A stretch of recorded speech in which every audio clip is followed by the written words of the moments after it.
Hey, and welcome back to Transform Your Workplace. I'm Brandon Laws, your host. In today's episode, I have a conversation with Mac Prichard. He is the founder and publisher of Mac's List. They're a job board operator and career hub in the Pacific Northwest. He's actually local to Portland, Oregon, and I had a chance to join him on his popular podcast for job seekers called Find Your Dream Job. And on that episode, we talk about applicant tracking systems and we talk about how to beat it. So if you're a job seeker out there or you know somebody who's a job seeker, that's a great podcast show for those types of folks. And if you just want to hear me as a guest, you're welcome to check out that episode, and I'll put a link in the show notes. Mac is also the author of the book Land Your Dream Job Anywhere, and Mac is a wealth of knowledge. He is a very, very successful job board operator, and he also runs a communications company. So anyways, he's well known in this Portland, Oregon area, and I was happy to have him on this podcast. We talk a lot about what the current state of jobs are, and he lends insight into the volume of jobs that are out there and just where he sees this all going amid COVID-19. So you're going to learn a lot from Mac in this, and he also gives listeners some ideas about what makes a good job post, how you can separate yourself from all the other employers out there who are posting for jobs and trying to acquire talent. So enjoy the episode. Reach out to me on LinkedIn, Instagram, Twitter, any place that you'd love to connect, and enjoy the episode. And more importantly, enjoy your summer. I know if you're like me, you're kind of stuck at home, you're not doing much, but enjoy. Make sure you're taking breaks. Step away from the computer every once in a while, and be well.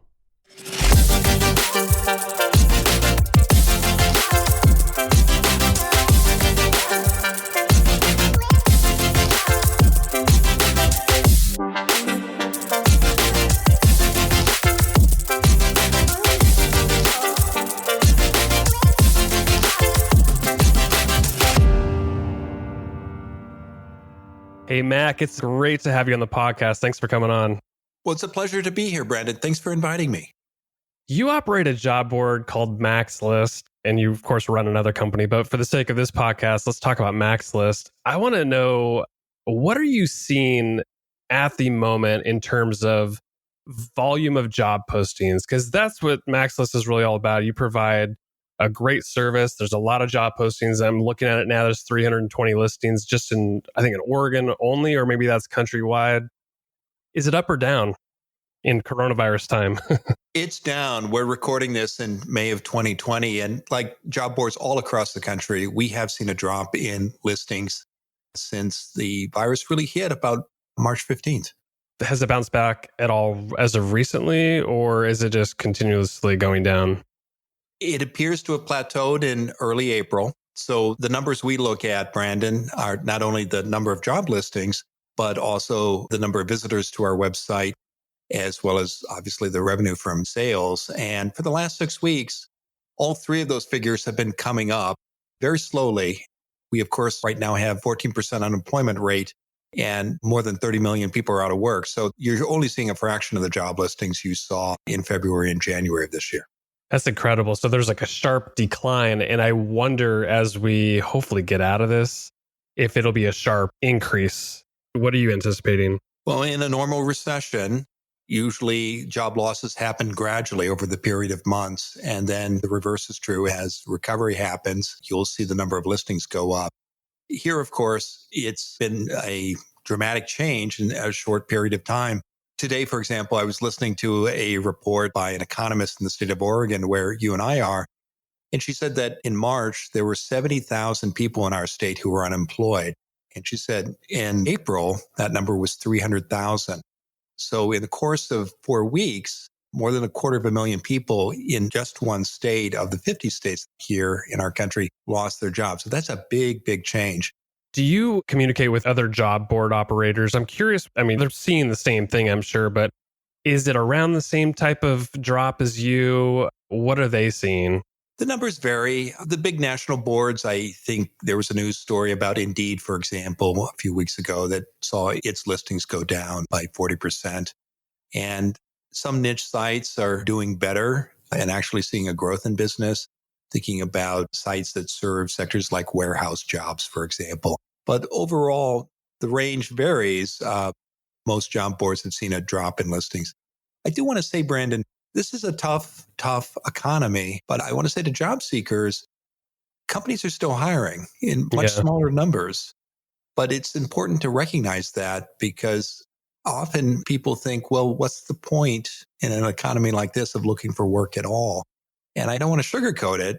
The competition is intense and the opportunities are fewer, but the people who continue to look and know what they want and where they want to work are going to have an advantage over those who decide to take a break and not look at all.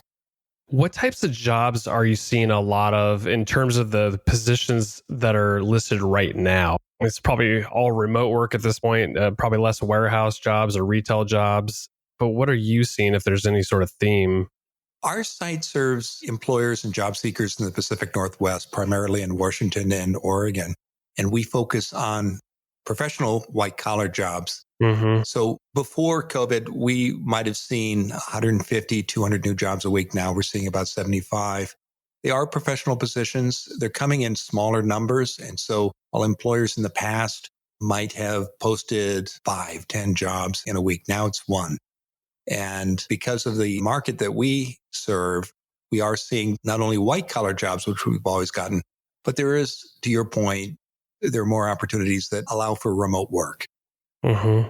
For those we talked about the employers and posting at a lower level, but for those that are posting on your site in particular, are they getting a good response from candidates? I'm really curious what the candidate response is like, if they're out seeking work or if they're most of them are on unemployment and just sort of exhausting what they have there. What's your sense on that? I think a lot depends on people's circumstances. And not only have we seen job listings drop on sites like mine, but across the job board industry. When I talk to other job board operators and look at industry publications, the traffic has gone down too, Brandon. And that might sound counterintuitive, but if you reflect on it, two things are happening. One, typically sites like mine attract what are called passive job seekers. These are people who have a position and they're curious about what else might be out there and what they might be able to do to improve their situation. The second, according to surveys we've done of our readers of our site, passive job seekers typically will account for 3/4 of our audience. The remainder are people who are actively looking. And you would think, given those numbers I shared earlier about the unemployment rate and just the number of people in one state alone who are out of work, you would see a tsunami of traffic to sites like mine.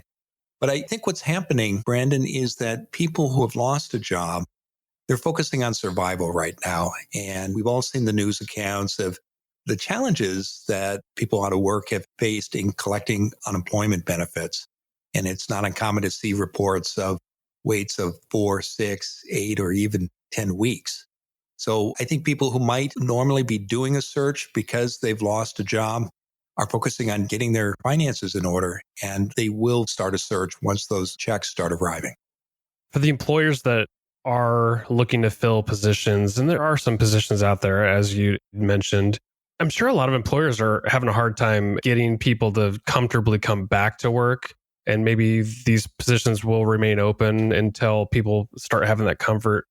But how do you advise employers to differentiate their job posts, and particularly in this kind of environment? Like, what kind of language should they use? What sort of things should be on their job posts to make it really appealing? I'm glad you asked that question because even before COVID-19, this was a challenge for many employers, particularly for the clients that we serve at MaxList. Our customers tend to be small or medium-sized organizations where hiring is not a frequent event. And often it's assigned to somebody who has not been trained in hiring process. They haven't had formal instruction on how to write a job posting. They're not trained formally in interview techniques. And so often that can create a bad experience for the candidate. And for companies that don't have professional HR staff who've gotten training in those kinds of skills, it can lead to a disappointing response. I think after COVID-19, not only do those basics matter even more, employers also have to learn new skills for both hiring virtually. And then if people are going to work remotely, onboarding them and then supporting them as they work from a home office. Have you seen any postings, Mac, where you were like, wow, this is incredible. This is totally differentiated from any other posting that I've seen? I don't know how deep you go into the postings that are on your website. I imagine you have people that probably help with all that, anyways. But I'm curious if you've seen anything super creative that would appeal to people, especially now looking for work. I think creativity is important, but I would say to employers, focus on the basics. Use a clear job title that is written in plain English that people can understand. Avoid internal titles that might have some meaning inside your organization, like program specialist two. What does that mean? And it's important to have a clear title, not only because it allows you to attract the right candidate who's got the skills and experiences you want. It's, civilians outside your company don't think in terms of those titles. So when they're doing online searches, they'll miss your job. Another thing, Brandon, is include a salary range. Yes, I agree. And the benefits, if you're an employer of doing this, are twofold. One, there's data that shows you get a much higher response rate. But second, you hear from the right people, because when you're clear about what you want to pay, and every company I talk to, they've got a budget, they know what the figure is. And when you share it, then the people who want more are not going to apply. And the people who may not have the skills and experiences will say, oh, well, that job is way out of my current salary range, but maybe I'll get there one day. So in other words, you get fewer applicants in the long run and you get the right applications. The third thing I would say, and while it's not related directly to job postings, is just have a clear hiring process, communicate with candidates. Again, I'm sure you hear this all the time in your work, but we hear from job seekers how frustrated they are when they send in applications and they never hear back. Or if they're engaged in one or two steps of the process, sometimes they never hear back after taking part in interviews. And it's bad for a company's brand when you do that. People remember and they tell their friends and family. And those stories have a half-life that just goes on and on. Yeah. Yeah, the candidate experience is so important. And I imagine now during COVID-19 issues and the crisis that this is an opportunity for employers to really clean up this process. If you've seen anything that's tips related to communicating with candidates before an interview's about to happen, how can employers set expectations up to really wow the candidates, prepare them for coming into an interview process, especially when everything's so remote now? I mean, we're doing Zoom interviews now and Microsoft Teams and all these other virtual tools. And I'm sure all candidates aren't created equal. They're using different tools. Their comfort level's very different. It's a weird environment right now. It is. I think it starts with the plan for the hiring process itself. I think the most effective hiring managers, before they send out the posting, they make a schedule and they say, okay, here's how the hiring process is going to work. These are the key dates. These are the decision makers, the people who are going to be involved. Then they write the job posting. And if they're, again, using clear title and plain language and add a salary range, they're going to attract the best candidates. But don't stop there. Seeing people in person or virtually, when you invite candidates in for that first conversation, whether it's a phone screener or eventually smaller interviews, share the key steps and deadlines from that plan with the candidates. It's not a state secret. Say, here's what our goal is. We want to have somebody in place by this date. These are the people who are involved. Share as much information as possible about who a candidate is going to be interviewing with. Mm-hmm. If possible, share questions in advance. The more information you share, the better prepared the candidate will be. But most importantly, the better the quality of the conversation you're going to have with a candidate, because you want people to shine. You want them to show their best self. And if you are unclear about how the process is working, if you keep it a secret, who's going to be meeting, if you decide to hold back questions, some candidates do well thinking on their feet, others don't. But what matters in the end is the qualities and the skills a candidate brings, not whether they're good at extemporaneous speaking. So I would pay attention to those things and then recognize too, you're building an airplane while you're flying it in terms of virtual hiring right now. Some companies have experience in this, but most don't. And most candidates don't either. So both parties really have to invest in a crash course in how to communicate well online during a hiring process. And they need to put in the time and effort to make that happen. Mac, I loved your idea about giving as much information as possible before an interview, even questions or expectations about what we're going to be doing in the interview or the people involved. Because I imagine a lot of candidates, yes, some people, to your point, can think on the fly and just show up and maybe do a good interview. But for others, they have so much anxiety leading up to it that you might waste half of the interview just getting comfortable. And then you're not having the in-depth, great conversation that you might have had if you would have just taken care of those expectations in advance. And to your point, with all this virtual stuff right now, you'd be better off having, if it's an hour-long meeting or an hour-long interview, having a very good conversation for that hour versus spending half of it just doing niceties and getting comfortable. Yeah. A good job interview is a conversation. It's not a cross-examination. And the result should be to give both parties the information and understanding they need to see whether or not this is a good fit or not. This is not a dissertation panel for your PhD where you're supposed to demonstrate expert knowledge. Again, it should be a conversation. So when employers provide that information in advance about who's going to be in the room, what the questions are going to be, the format is, how best to follow up. And if they put themselves in the candidate's shoes and think about the needs and concerns of the candidate, whether it's in person or virtually, they're going to have a better experience with all their candidates. And that's going to help them make the best decision possible. Since I have you on, you're a job board operator. I want to know, from an employer standpoint, what could they do besides just simply posting on your job board to set themselves apart? Meaning, like, the employer brand is so important. You've got a lot of great content. Is there any other ways employers can either engage with your website or do other things on the web that's going to make them look like an employer of choice? I'm glad you brought that up because we are a job board and we're proud of the listings that we provide.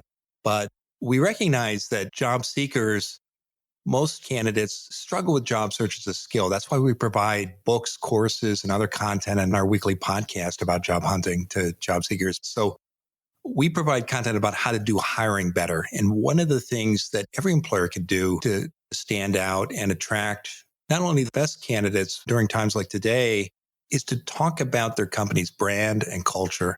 And you can do that as an employer on your own website, but you need to make it part of your hiring process too by talking about it in your job postings and bringing it up during the interview process. I think that can make a vital difference. And I think the challenge for employers in the months ahead, and it pains me to say this, I think we're going to see applications go way up as long as we're in a state of double-digit unemployment. So you want to attract, if you're an employer, the candidates that are best going to meet the qualifications you've laid out in your posting. And the clearer you are about what you want and what your company does, and when you talk about that brand and distinguish yourself from other organizations, you're more likely to get the candidates you want to attract.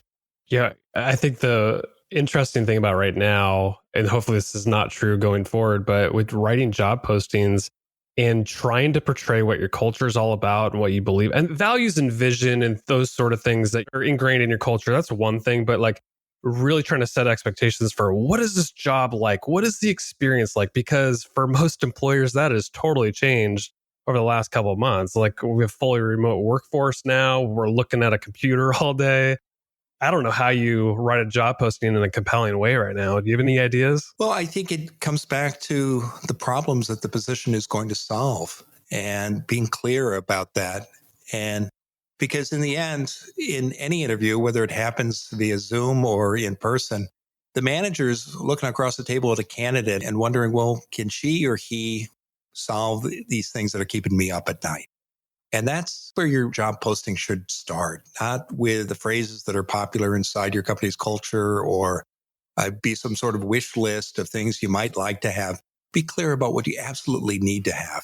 One question I encourage candidates to ask when they're a finalist for a position, meeting with a hiring manager is this, Brandon, it's if I'm fortunate enough to get this job and you and I are sitting down in a year's time, we're doing the annual review. What are the 3 things you want me to tell you I've done for you? And when you ask that question as a candidate, the manager usually tell you about something that's not in the job posting, that's not in the interview questions. And if you're a candidate, you have a wonderful opportunity at that moment to draw on experience you've had solving a similar problem. You've also got an advantage over your competitors because chances are they haven't asked that question. So now you know something about the employer's needs that your competitors don't know. But my point is this for employers: ask yourself that question when you're sitting down to write the job posting, and start there and keep it simple, keep it plain, keep it focused on your needs, and put yourself in the shoes of the candidate and how they think. And I think that is a great way to start producing a job posting that's going to attract the candidates you want. Mac, that is well said. Thank you for coming on the Transform Your Workplace podcast. It has been a great discussion. Where do you want to point people to? Any great resources that you'd recommend? Obviously, besides just going to maxlist.org, anything else that you think would be valuable for this audience? Encourage people to check out our weekly podcast. It is aimed at job seekers. Find your dream job, and we publish every Wednesday. But we also have a special section of our website aimed at employers, and you'll find dozens of articles there about hiring practices and how to improve your hiring inside your company. And finally, I would invite people to connect with me on LinkedIn, and be delighted if they would mention your show so I could know how they found me. Excellent. Mac Prichard, thank you so much for coming on the podcast. It's been a pleasure. Thank you for having me, Brandon.